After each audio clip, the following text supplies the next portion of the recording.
உலகம் முழுவதிலும் ஒரே ஒருவருடைய பிறந்த நாள் மாத்திரம் கொண்டாடப்படுகிறது. அந்த அன்பு இரட்சகர் இயேசு கிறிஸ்துவின் நாமத்தில் உங்கள் யாவருக்கும் கிறிஸ்துமஸ் நல்வாழ்த்துக்களை தெரிவித்துக் கொள்கிறேன். இந்த நாளிலே சபையியல் என்கிற தலைப்பின் கீழாக 2 குறுந்தலைப்புகளை மாத்திரம் நாம் கற்றுக்கொள்ளப் போகிறோம். சபையுடன் தொடர்புடைய சில பெயர்கள், அதாவது கிட்டத்தட்ட 23 பெயர்களை நாம் பார்க்க முடியும். அதனைத் தொடர்ந்து கிறிஸ்துவுக்கும் சபைக்கும் இடையே உள்ள உறவு எப்படி இருக்குது, இந்த 2 தலைப்புகளை மாத்திரம் இந்த நாளிலே நாம் தியானிக்க போகிறோம். சபைக்கு வேதத்தில் காணப்படுகிற பெயரானது கிறிஸ்துவின் சபை. அதை மத்தேயு 16:18 தான் பேதுருவினிடத்தில் ஆண்டவர் அந்த காரியத்தை சொல்லுகிறார்.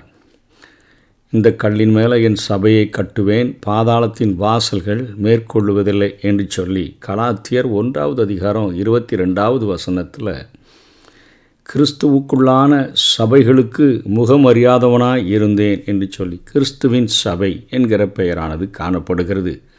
அதே போல் பேதுருவினிடத்தில் கேட்டால் அவர் சொல்கிறாரு, 1 பேதுரு 2:5 ஆவிக்கேற்ற மாளிகை ஜீவனுள்ள கற்களைப் போல ஆவிக்கேற்ற மாளிகையாகவும் இயேசு கிறிஸ்து மூலமாய் தேவனுக்கு பிரியமான ஆவிக்கேற்ற பலிகளை செலுத்தும்படிக்கு பரிசுத்த ஆசாரிய கூட்டமாகவும் கட்டப்பட்டு வருகிறீர்கள் என்று சொல்லி ஆவிக்கேற்ற மாளிகை என்று சொல்லுகிறதை நாம் பார்க்கிறோம்.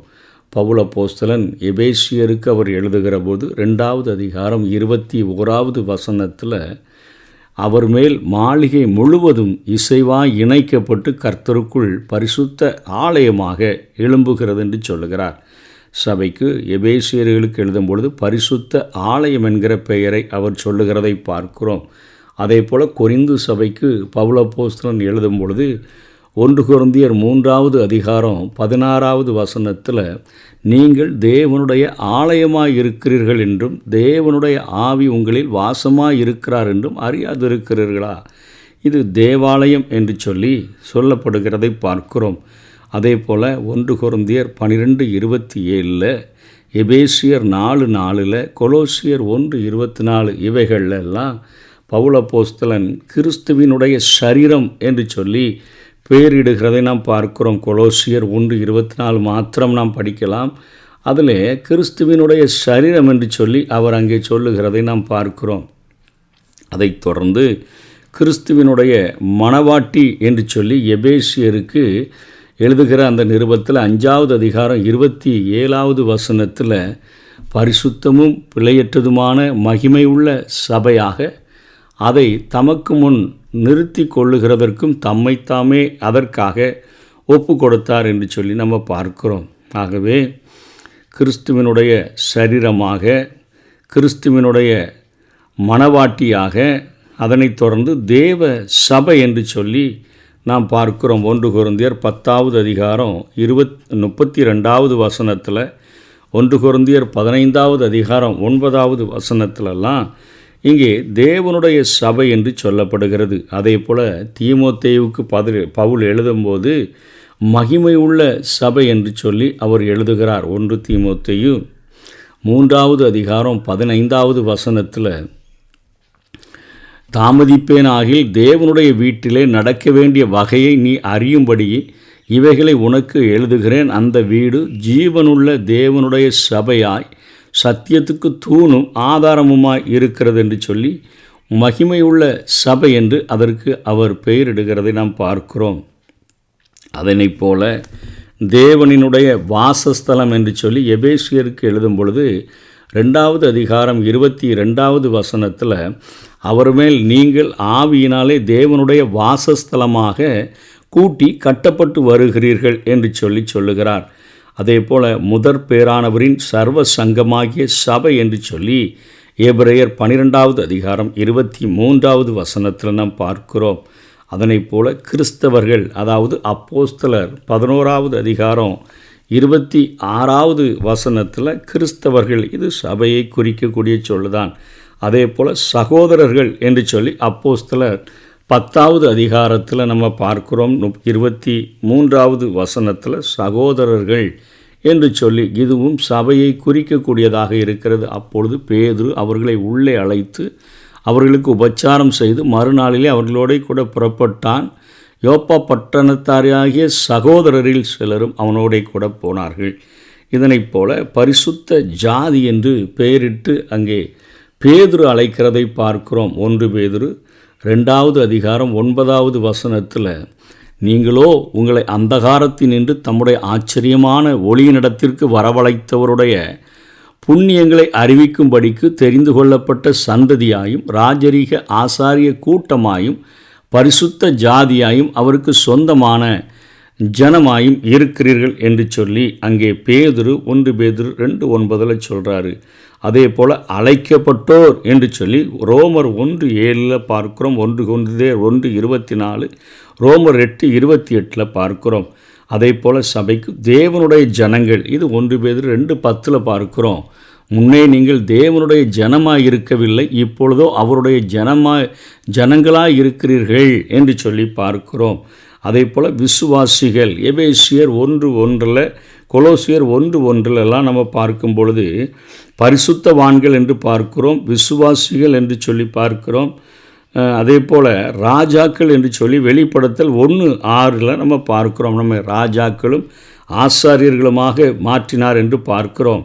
அதே போல் நம்மை தேவனுடைய பிள்ளைகள் என்று ரோமர் 8:16 இதுவும் சபையை குறிக்கிறது. தேவனுடைய வீட்டார், இது எபேசியர் 2:19 பார்க்கிறோம். சுதந்திரர் ரோமர் 8:17 பார்க்கிறோம். கிறிஸ்துவுக்குள் உடன் சுதந்திரர், இது ரோமர் 8:17 பார்க்கிறோம். இத்தனை 23 பெயர்களை, கிட்டத்தட்ட 23 பெயர்களை நாம் வேதத்திலே சபைக்கு கொடுக்கப்பட்டிருக்கிறதை பார்க்கிறோம். அதனைத் தொடர்ந்து கிறிஸ்துவுக்கும் சபைக்கும் இடையே உள்ள உறவு அப்படின்னு பார்த்தோன்னா, சபைக்கும் கிறிஸ்துவுக்கும் இடையில உறவை 7 உருவகங்களை புதிய ஏற்பாட்டில் நம்ம பார்க்க முடிகிறது. மெய்ப்பனும் ஆடுகளும் என்று பார்க்கிறோம். யோவான் 10வது அதிகாரம் 1-16 வரையிலும் இயேசு கிறிஸ்து அதை விளக்கி காண்பிக்கிறார்.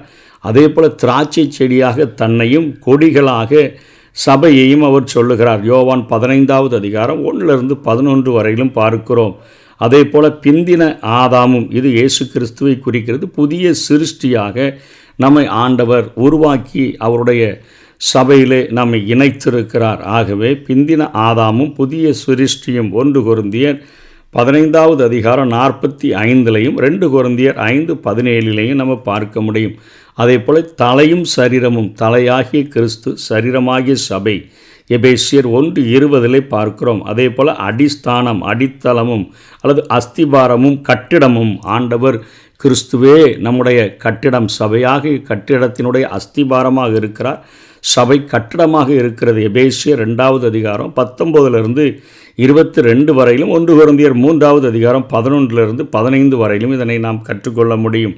அதே போல் பிரதான ஆசாரியரும் ராஜரீகமான ஆசாரிய கூட்டமாகவும் நாம் இருக்கிறோம். எபிரேயர் 5வது அதிகாரம் 1-10 வரையிலும் பார்க்கிறோம். எபிரேயர் முழுவதுமே பிரதான ஆசாரியராக தன்னை வெளிப்படுத்துகிறதை நாம் பார்க்கிறோம். அதே போல் மணவாளனும் மணவாட்டியும் 2 கொரிந்தியர் 11வது அதிகாரத்தில் 22வது வசனத்தில் நம்ம பார்க்கிற பொழுது அவர் நம்மை மணவாளனாக நம்மை மணவாட்டியாக பார்க்கிறதை பார்க்கிறோம்.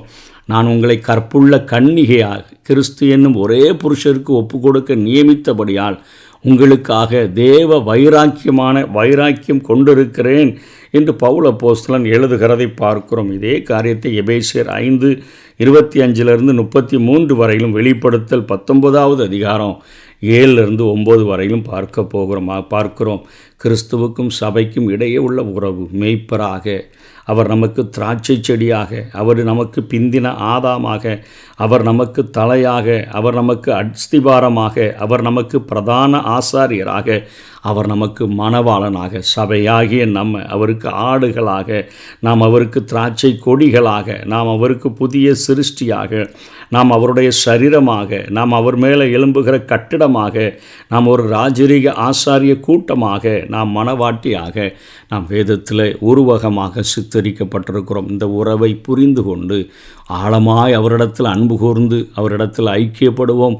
அவருடைய வருகை பரியந்தமும் அவரில் நாம் நிலைத்திருப்போம். கர்த்தர் தாமே நம்மை ஆசீர்வதிப்பாராக. ஆமென்.